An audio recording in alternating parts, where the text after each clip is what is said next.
Página 57. La doctrina del shock, por Naomi Klein. La ciencia del miedo. En 1988, The New York Times publicó un valiente reportaje sobre la implicación de los Estados Unidos en la tortura y los asesinatos que habían tenido lugar en Honduras. Florencio Caballero, un interrogador hondureño miembro del brutal y famoso Batallón 316, reveló al periódico que él y 24 de sus compañeros habían viajado a Texas y que la CIA les había entrenado.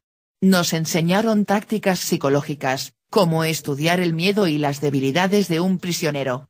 Hacer que se levantara y se quedara de pie, no dejarle dormir, desnudarle y aislarlo, poner ratas y cucarachas en su celda, darle comida podrida, incluso animales muertos, arrojarle agua fría a la cara, cambiar la temperatura de su entorno. Se olvidó de una técnica, el electroshock. Inés Murillo, una presa de 24 años que fue interrogada por Caballero y sus compañeros, dijo al Times que recibió numerosas descargas eléctricas y que gritaba y me desmayaba del shock. Los gritos sencillamente brotan de ti, afirmaba. Olía a quemado y me daba cuenta de que era mi piel, a causa de las descargas.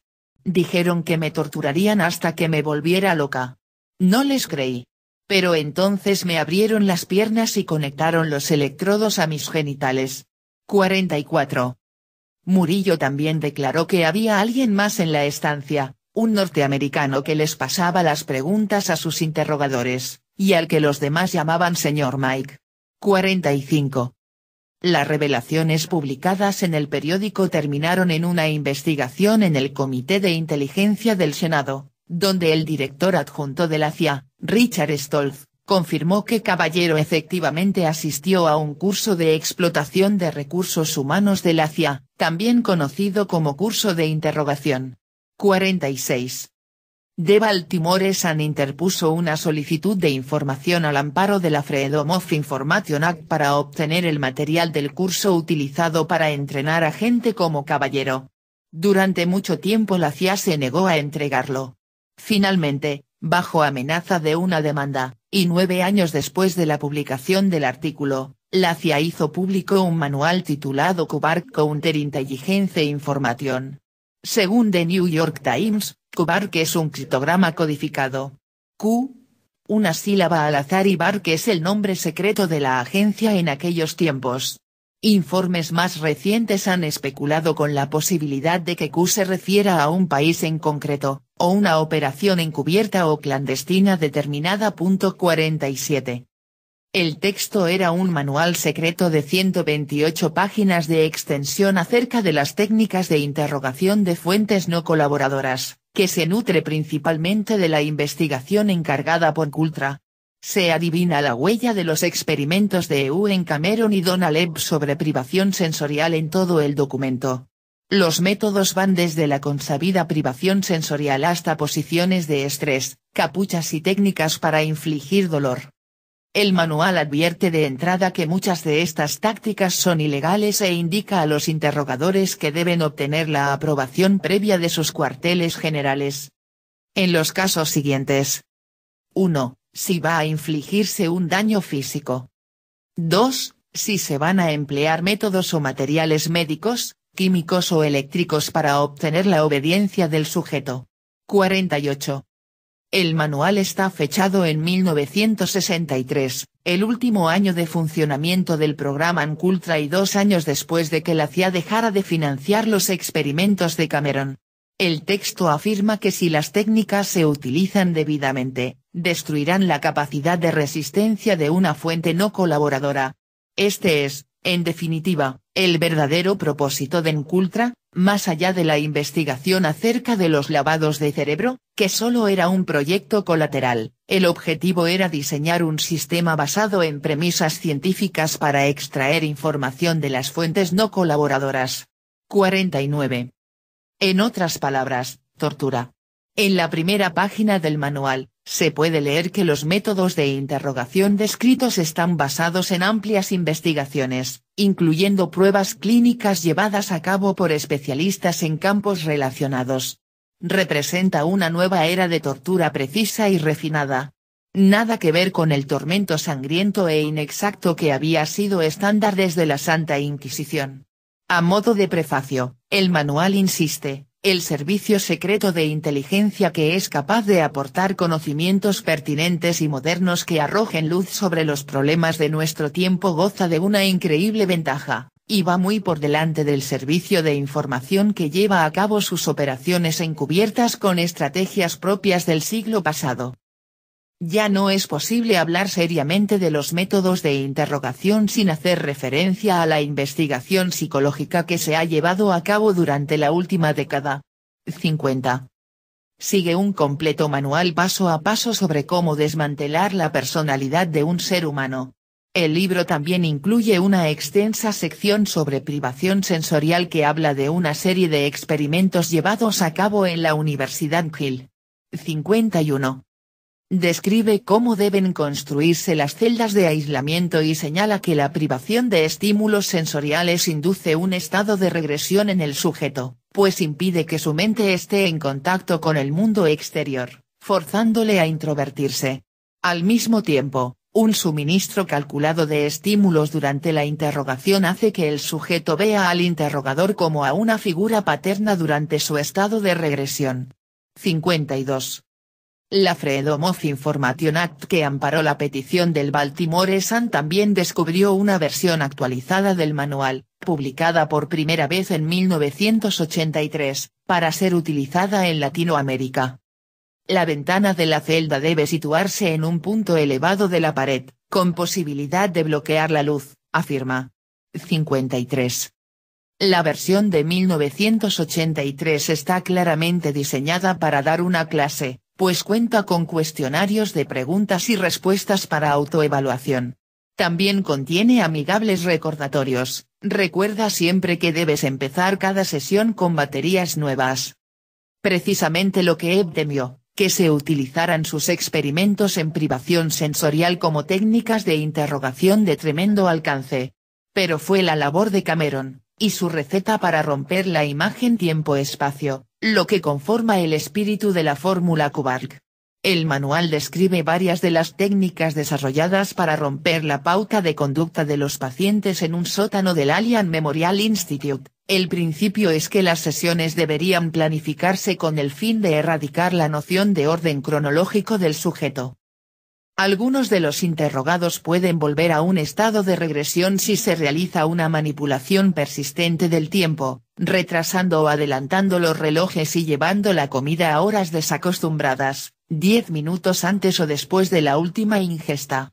El día y la noche se mezclan y se confunden. 54. Lo que fascinó a los autores de Kubark, más que las técnicas individuales, fue el enfoque de Cameron en la regresión. La idea de que al privar a una persona de la noción de quién es y dónde está, en el tiempo y el espacio, los adultos vuelven a ser niños indefensos, dependientes de otros, cuyas mentes son tablas rasas abiertas a la sugestión. Una y otra vez, el autor o autores del texto se recrea en esa idea, todas las técnicas utilizadas para quebrar la obstinación de un prisionero, el espectro completo que va desde el simple aislamiento hasta la hipnosis y los narcóticos, son esencialmente métodos para agilizar el proceso de regresión. A medida que el interrogado se desliza hacia un estado de infantilismo, su personalidad adquirida o estructurada se derrumba. En ese instante, el prisionero se sumerge en un estado de shock psicológico o animación suspendida del que ya hemos hablado. Es el dulce momento del interrogador, cuando la fuente está lista para la sugestión y abierta a la cooperación. 55. Alfred W.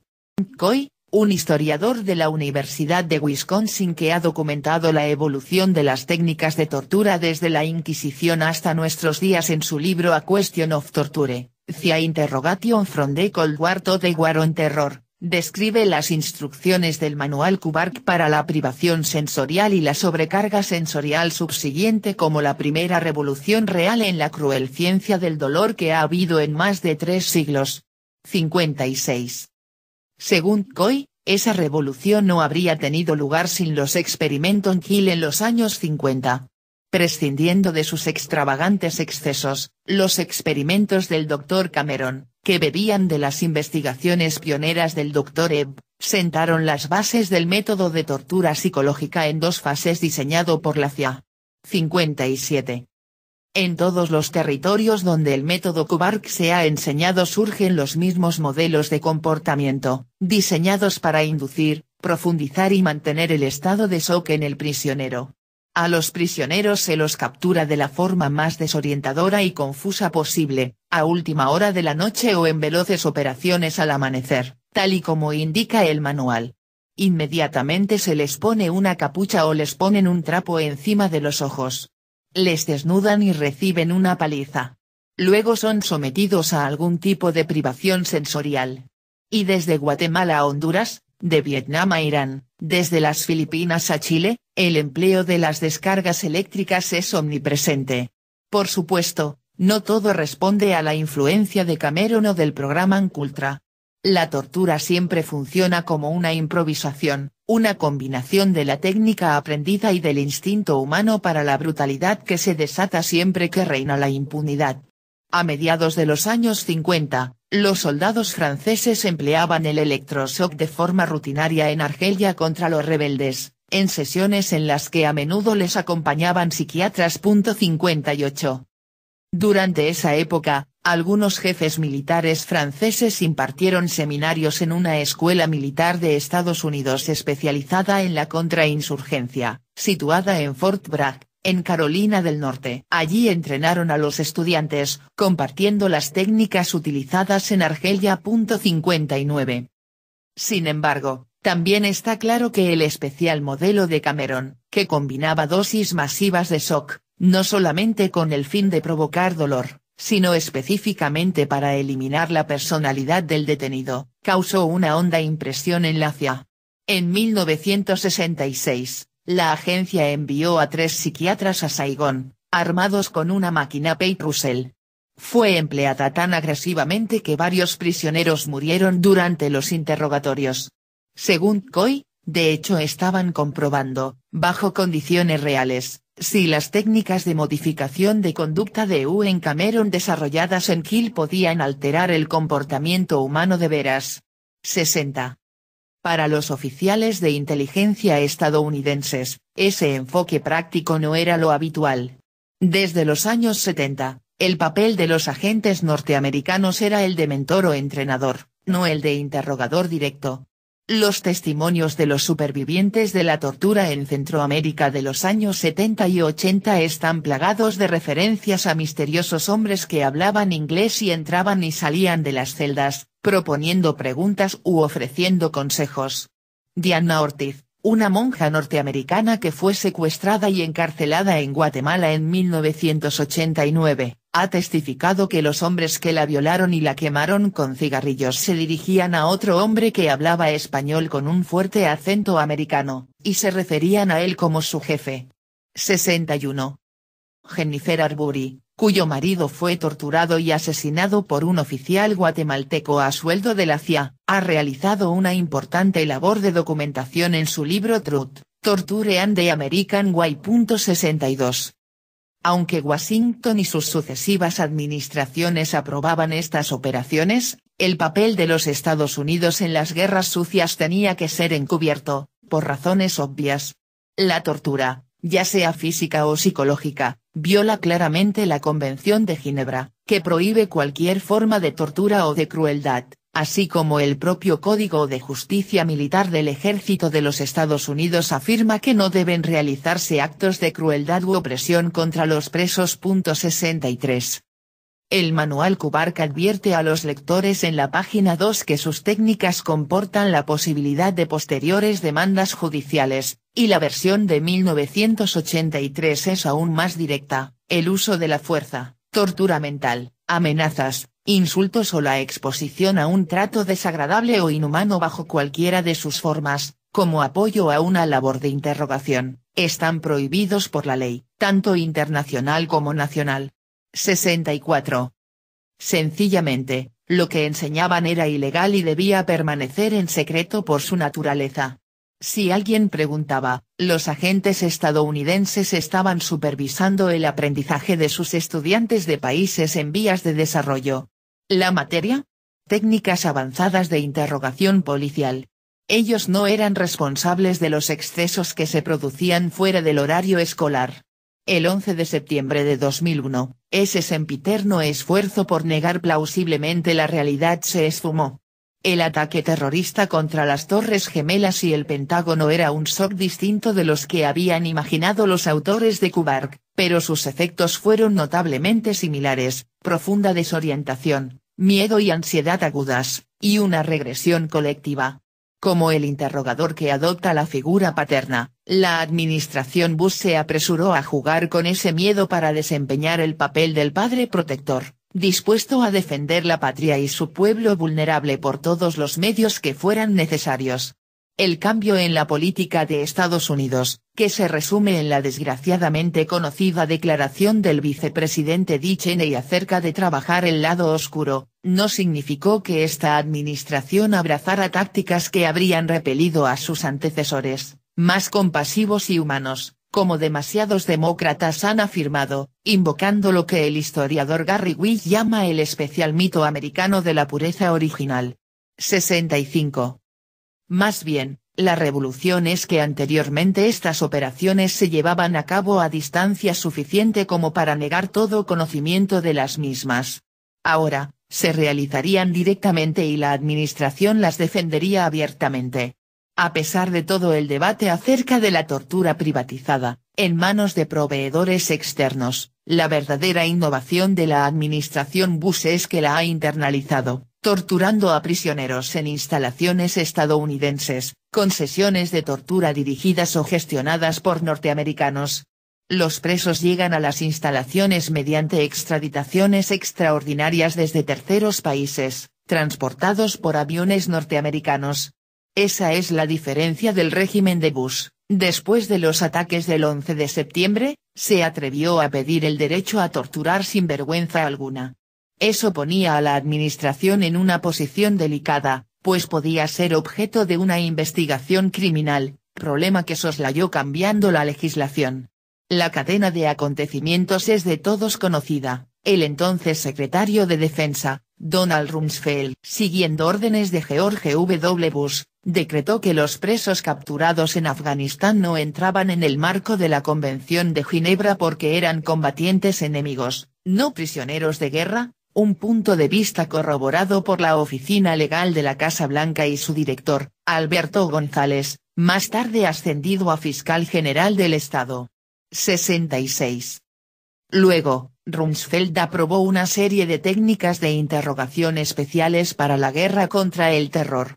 Incluían los métodos descritos por los manuales de la CIA, celdas de aislamiento durante un máximo de 30 días, privación sensorial de luz y estímulos auditivos, puede cubrirse la cabeza del detenido con una capucha durante su desplazamiento e interrogatorio, permiso para retirarle la ropa y explotar las fobias individuales de los detenidos, como el miedo a los perros, para causarle estrés. 67. Según la Casa Blanca, la tortura seguía estando prohibida, pero para que ahora se considerase tortura, el dolor infligido debía ser equivalente en intensidad al dolor que provoca una herida física de gravedad, como un fallo o insuficiencia de los órganos. 68. Según estas nuevas regulaciones, el gobierno estadounidense era libre de emplear los métodos desarrollados durante los años 50 en innumerables operaciones encubiertas, secretismos y desmentidos, solo que ahora podía utilizarlas a plena luz del día, sin miedo a la persecución legal. Así, en febrero de 2006, el Comité de Inteligencia Científica, un brazo consultor de la CIA, publicó un informe escrito por un veterano interrogador del Departamento de Defensa. Declaraba abiertamente que era imprescindible una cuidadosa lectura del manual Kubrick para cualquier participante en un interrogatorio. 69. Presionada por los legisladores del Congreso y del Senado, así como por el Tribunal Supremo, la administración Bush se vio obligada a moderar ligeramente su postura cuando el Congreso aprobó la Ley de Comisiones Militares en el año 2006. Pero aunque la Casa Blanca utilizó la nueva ley para argumentar que había abandonado la práctica de la tortura, En realidad existían numerosos vacíos legales que permitían a la CIA y otros agentes privados el uso de las técnicas Kubark de privación sensorial y sobrecarga mental, así como otras técnicas creativas que incluían la escenificación y simulación del ahogamiento del detenido, waterboarding. Antes de firmar la ley, Bush incluyó una declaración de firmado estableciendo su derecho a interpretar el sentido y la aplicación de la Convención de Ginebra según su criterio. The New York Times describió este documento como la reescritura unilateral de más de 200 años de tradición legislativa y derecho. Una de las primeras personas que tuvo que hacer frente a este nuevo orden fue el ciudadano estadounidense, y antiguo miembro de una pandilla urbana, José Padilla. Fue arrestado en mayo de 2002 en el aeropuerto O'Hare de Chicago, acusado de intentar construir una bomba sucia. En lugar de presentar cargos y procesarle por los cauces que ofrecía el sistema legal, Padilla fue considerado combatiente enemigo, lo que le privó de todos sus derechos. Le transportaron hasta una prisión de la Armada en Charleston, en Carolina del Sur. Padilla afirma que le inyectaron una droga, que cree pudiera ser LSD o PCP, y le sometieron a una intensa sesión de privaciones sensoriales. La celda era estrecha y las ventanas estaban tapadas para no dejar pasar la luz. No le permitían acceder a relojes o calendarios. Solo salía de su celda con cadenas, los ojos vendados y cascos para impedir la percepción de cualquier sonido. Padilla pasó 1307 días en esas condiciones, sin acceso a ningún contacto humano excepto el de sus interrogadores. Durante las sesiones de interrogación, estos bombardeaban los abotargados sentidos de Padilla con una descarga de luces y sonidos martilleantes. 70. Padilla por fin recibió la oportunidad de presentarse frente a un tribunal en diciembre de 2006, aunque las acusaciones relativas a la bomba sucia, por las cuales le habían arrestado, no prosperaron. Le acusaron de mantener contacto con terroristas, pero apenas pudo defenderse. Según el testimonio de los expertos, las técnicas de regresión modeladas por Cameron habían tenido un rotundo éxito, y habían destruido el adulto en él, precisamente el objetivo para el que fueron diseñadas. La tortura intensiva que ha sufrido el señor Padilla le ha dañado física y mentalmente, afirmó su abogado. El trato del gobierno hacia el señor Padilla le ha privado de su ser personal, de su más íntima identidad. Un psiquiatra que lo entrevistó llegó a la conclusión de que el acusado carece de la capacidad de colaborar en su propia defensa. 71. Sin embargo, el juez del tribunal, nombrado por la administración Bush, insistió en que Padilla estaba capacitado para someterse a juicio. El hecho de que se llevara a cabo ese juicio, en público, convierte al caso Padilla en algo extraordinario. Miles de prisioneros detenidos en prisiones a cargo del gobierno estadounidense y que a diferencia de Padilla no eran ciudadanos norteamericanos, han sufrido el mismo régimen de tortura, sin la posibilidad de un juicio público en los tribunales civiles. Muchos languidecen en Guantánamo. Mandu Habib, un australiano encarcelado allí, declara que Guantánamo es un experimento. Y el lavado de cerebro es el objetivo de ese experimento. 72. Ciertamente, de los testimonios, informes y fotografías que se han filtrado de Guantánamo, se desprende la sensación de que el Allen Memorial Institute de los años 50 se ha teletransportado a Cuba. Al ingresar en la cárcel, se les coloca una capucha a los detenidos, anteojos oscuros y pesados cascos que les privan de escuchar sonidos, ver imágenes o conservar nociones espacio-temporales. Les dejan aislados en sus celdas durante meses, y solo salen para recibir un bombardeo de ruidos, como ladridos de perros, luces centelleantes y grabaciones sin pausa de bebés llorando, música a toda potencia y maullidos de gatos. Para muchos prisioneros, los efectos de estas técnicas han sido los mismos que se obtenían en el Allen en los años 50, una regresión total y absoluta. Un detenido liberado, ciudadano británico, les dijo a sus abogados que toda una sección del centro, el bloque Delta, está reservada para al menos unos 50 detenidos que han caído en un estado de alucinación permanente. 73. Una carta desclasificada del FBI al Pentágono describe a un prisionero de alto valor estratégico que fue sometido a aislamiento intenso durante más de 3 meses y que empezaba a dar muestras de un comportamiento propio del trauma psicológico agudo, habla con gente imaginaria, afirma haber oído voces, y se encorva en la celda cubriéndose con la sábana durante horas y horas. 74. James Yee, un clérigo musulmán retirado del ejército que trabajaba en Guantánamo, ha descrito a los prisioneros del bloque Delta, afirmando que presentaban los síntomas clásicos de la regresión extrema. Me detenía a hablar con ellos, y me respondían con voces infantiles, soltando una sarta de incoherencias. Muchos de ellos canturreaban canciones de cuna, chillando incluso, repitiendo las estrofas una y otra vez. Otros se erguían sobre la cama metálica y se comportaban como niños. Me recordaban al rey de la montaña, juego con el que solía pasar el rato con mis hermanos cuando éramos pequeños. La situación empeoró notablemente en enero de 2007, cuando 165 prisioneros fueron trasladados a una nueva ala del centro, conocida como Campamento 6, donde las celdas de aislamiento de acero no permitían ningún contacto humano. Sabin Willett, abogado que representa a varios prisioneros de Guantánamo, advirtió que si la situación seguía así, terminarán gestionando un asilo de lunáticos. 75. Los grupos en pro de los derechos humanos señalan que Guantánamo, a pesar de lo horrible que pueda parecer, es en realidad uno de los centros de interrogación gestionados por Estados Unidos y fuera del marco jurídico más flexible y abierto a investigación. Admiten una relativa labor de control por parte de la Cruz Roja y los abogados. Por todo el mundo, un número indeterminado de prisioneros han desaparecido en la red de puntos negros que constituyen las prisiones estadounidenses situadas y controladas en territorio extranjero, o bien se los ha tragado la tierra durante los procesos de extradición. Los pocos que han sobrevivido a esa pesadilla afirman haber sufrido todo el arsenal de las tácticas de choque Cameron.